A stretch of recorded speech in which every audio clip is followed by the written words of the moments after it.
سلام برمز.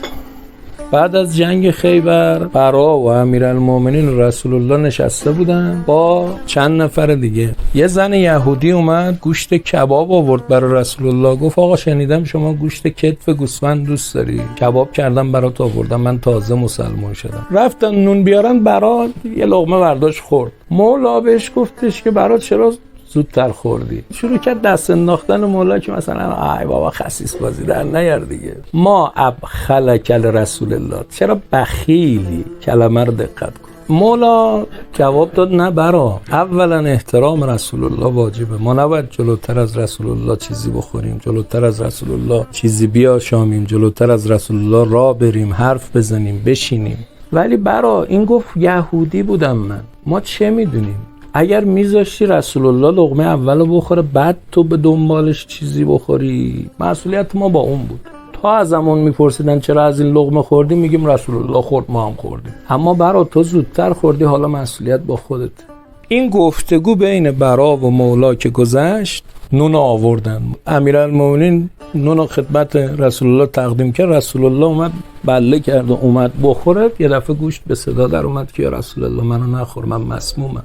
پیامبر زنه رو صدا کرد که چرا این کارو کردی؟ گفت آقا ببین جنگ خیبر بود، تو بابای منو کشتی، داداش منو کشتی، عموی منو کشتی، برادرزادای منو کشتی، برادر منو کشتی. طرف همه ایل و تبارش تار و مار شده بودن. گفتش که با خودم فکر کردم، گفتم اگه تو پیامبر خدایی واقعا این همه کس و کار من به حق کشته شدم، این وعده فتح مکه رو داده، نباید الان بمیره. اگرم قدرت طلبه و این همه کس و کار من فدای قدرت این شدن، خب بس انتقام بگیرم. پیامبر فرموده اینجوریه؟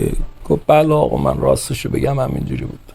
گفت برید سلمان و ابوذر و مقداد 10 نفر از آدم حسابی ها رو صدا کردن، همه رو آوردن دور این کبابه. پیامبر فرمود همتون بخورید. بعد فرمود این ذکر رو بگید و بخورید، بسم الله الکافی، بسم الله المعافی، بسم الله الشافی. یکی دو خط دیگه هم اضافه داره. آقا خوردن همشون، پیامبرم خورد. یه روز موندن هیچ چیش نشد. زنه گفت من ایمان آوردم. تو این فاصله برا مرد. برا رو کفن کردن و آوردن پیش رسول الله. گفتن آقا این شهید شده، بهش نماز بخون. فرمود من به بدن برا نماز نمیخونم. گفتن یا رسول الله چرا؟ فرمود سر اون تیکه‌ای که به مولا انداخت. اونایی که اونجا بودن گفتن یا رسول الله این شوخی کرد. گفت جدی گفته بود که کل اعمالش نابود بود.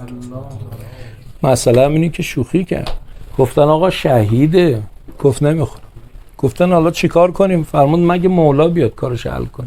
بعدن مونده. امیرالمومنین اومد دید کفن شده است. برا یه دفعه گفت اصلحک الله یا برا، خدا برات بسازه برا، خدا کارتو جور کنه. لقد کنت قواما صواما، تو اهل نماز بودی، تو اهل روزه بودی. به رسول الله گفتن که آقا دیدی مولا چیزی به دلش نبود، دیدی که شهادت خیر داد راجبش؟ فرمود بله. گفتن خب حالا نماز بخون. فرمود که دیگه برا به نماز من رسول الله احتیاج نداره. به احترام خوند. رفتن خونه برا تسلیت. رسول الله به خانواده برا گفت من به شما تسلیت نمیگم، در واقع شما به تبریک اولایید تا به تسلیت. گفتن چرا؟ فرمود با اون یه خط دعای علی برا در هر آسمانی در هر جایی از بهشت بخواد میتونه بره. تمام حجاب ها از روی برا برداشته شد با یه خط دعای علی. بعد فرمود ایها الناس تعرضوا لدعاء علی لکم. یه کاری کنید مولا یه ذکر خیری از شما کنه. بچه‌ها رفتید بیرون به شیعیان و مرتضی علی راه بدید، به مولا بگو آقا یه دعا برای ما بکن. مغازه داری به شیعیان و مرتضی علی تخفیف بده، به آقا بگو آقا یه دعا برای ما بکن. قربون زن و بچت برو، ولی نه به خاطر زن و بچت، به خاطر اینکه خدا نوکری 2-3 تا از شیعیان و مرتضی علی رو داده بهت. نون میخری برای شیعیان و مرتضی علی نون میخر، نه برای پدر مادر و زن و بچتا. بعد به مولا بگو مولا جان یه دعا برای ما بکن. هر روز یه التماس دعا به مولا بگو، به حساب علی کار کن، ازش بخوا دعات کنه. یه وقتی بی‌حجابی رو تو خیابون دیدی بگو مولا جان این بی‌حجابه ولی تو دلش محبت تو رو داره، من حاضر نیستم به کسی که محبت تو رو داره کثیف نگاه کنم، به حرمت تو نگاه نمی کنم، یه دعا برام هم میکنی؟ از فردا التماس دعاگوی علی شو. از فردا بعد فرمود اگر کسی در عمرش علی یه بار ذکر خیر ازش کنه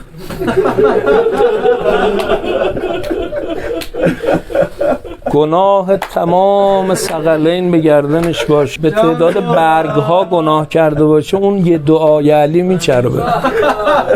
یک عمل داریم که در روایت اگر کسی اون کار رو بکنه امیرالمومنین دعاش میکنه و فرمود گریه بر ابی عبدالله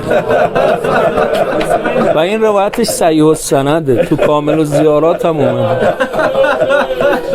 فرمود ان الحسین لیرا من یبکی،